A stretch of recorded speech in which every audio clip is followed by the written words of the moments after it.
Britain's Type 45 class destroyer has had a troubled history, with the fleet size cut down from 12 to 9. And finally, only 6 ships which have suffered from very low availability rates, high maintenance needs and risk of breakdowns when operating in warm waters.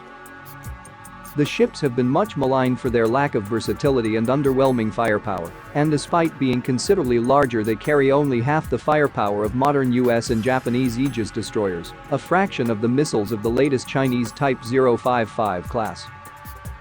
Unlike modern ships in the US, Japan, South Korea, China and more recently even Russia, the Type 45 is unable to perform multiple roles and has its small missile arsenal dedicated only to air defense. Competing designs such as the American Arleigh Burke class and Japanese Maya class can perform ballistic missile defense, anti-shipping anti-submarine warfare and precision cruise missile strikes. The Type 45 class's issues have again made headlines as it was acknowledged by British Defence Procurement Minister Jeremy Quinn that 5 of the 6 ships are currently out of service, leaving just 1 operational. 4 ships are in various stages of maintenance or upgrade, with the 5th HMS Diamond having suffered from technical problems while escorting a Royal Navy-led carrier strike group which is set to deploy to East Asia.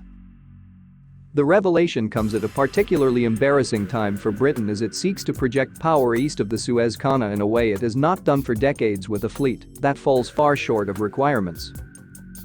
The flagship carrier HMS Queen Elizabeth, for example, relies on fighter jets which are still far from ready for even medium-intensity combat, has too few fighters to operate even a single squadron, forcing it to rely on US Marine aircraft for its decks, and has suffered from a serious COVID-19 outbreak. Its sister ship HMS Prince of Wales recently suffered major flooding.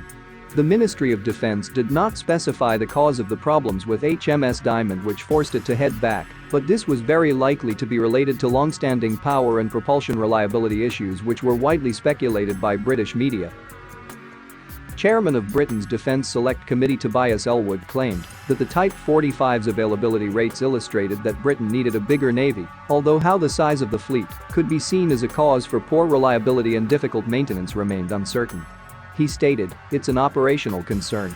HMS Defender is now our only currently operating Type 45.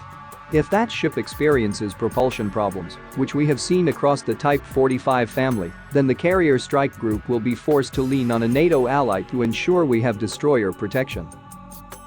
That really indicates the bottom line is we need a bigger navy."